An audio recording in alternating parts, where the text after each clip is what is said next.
Humans have been riddled with disease since the beginning of time. The Black Plague, polio, mumps, measles. A pandemic is no new word to our species, but it is a shock in such an advanced technological society like ours today. COVID-19, otherwise known as coronavirus, has led the world into illness, fear, paranoia, and uncertainty of how this disaster could even occur. The coronavirus, COVID-19, coronavirus, 2,000 lives lost, 140,000 people, COVID-19. Stay home. It comes from China. The second wave economic impact have died from COVID-19.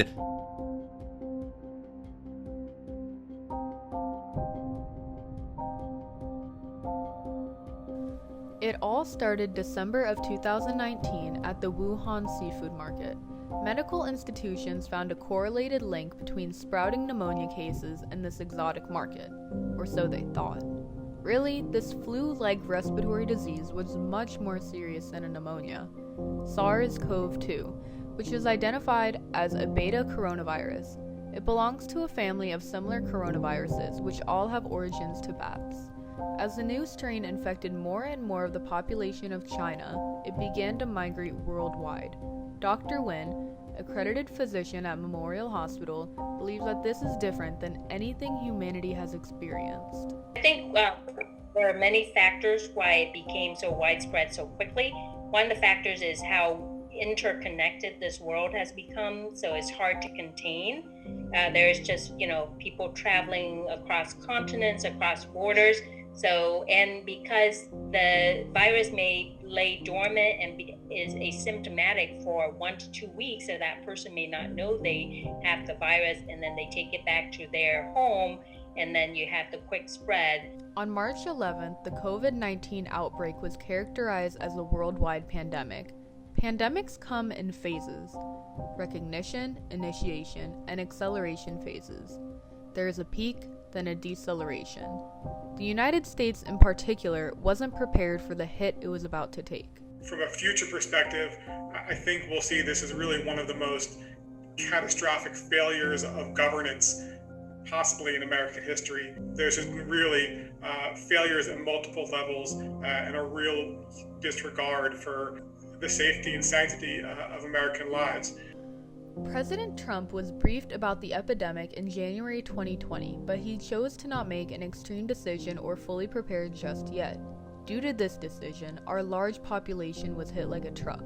America in turn went into complete quarantine, also known as Phase 1 of the 3-part trilogy of opening up the country. This phase is predicted to last until early May, and many Americans are heavily affected. For example, a small business like the iconic Eddie and Sam's located in Tampa, Florida. It's been very interesting. I think the most interesting part about the whole coronavirus pandemic is where we are, a mom and pop shop. Our owners, they don't get the information as I would assume other big corporations or franchises get. So the whole first weeks of the coronavirus, we were just wondering, are we going to close down? Are we going to stay open? How is it really going to affect us? We had no idea. And then once we started closing down everything, we started closing down according to how the local officials wanted everything to close down. A lot of people had to get their hours cut. A lot of people had to stop working here, and we had to clear out a lot of the things we do. We had to limit our menu. While some working Americans like Libney keep their head up and hope for the best, others rage. There have been multiple protests over coronavirus lockdowns. Although these protests completely disregard CDC guidelines and public health, they are considered legal at this time. It's actually really not grassroots at all, but it's astroturfed by right-wing groups, economic interests who want the economy to open because they support the corporate interests over people, and they infiltrate the internet with this messaging saying that, you're being oppressed, we need to rise up and protest and get back to work, and there's a disregard for public health. In a time of such great despair, communication should be valued. Yet, there has not been a unified protocol that is enforced in America. And that's not to mention just the inconsistent messaging that we get from our government. They're more concerned with protecting the economy than protecting people. They're telling people to kind of rebel against states' orders to quarantine. and if there was a much more unified response from the president and from the White House, we could have had a much better response. This event is unprecedented, and in a technological society filled with so many media outlets and personal opinion and bias, the true message is hard to come across.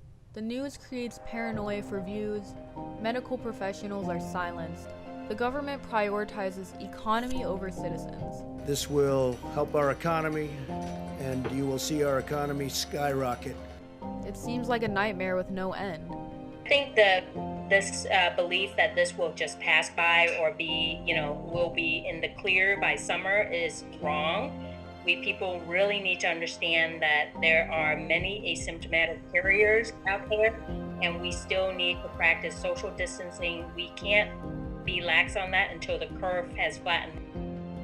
Government should listen to professionals. Opening up the country fully in the near future is a foolish option. Until there is proper testing or even a vaccine, to which professionals are researching tirelessly for, it is simply a bad call to return to normal life. It is unknown our future economic situation, but for once the world shouldn't revolve around money. It should revolve around prioritizing health and humanity's survival.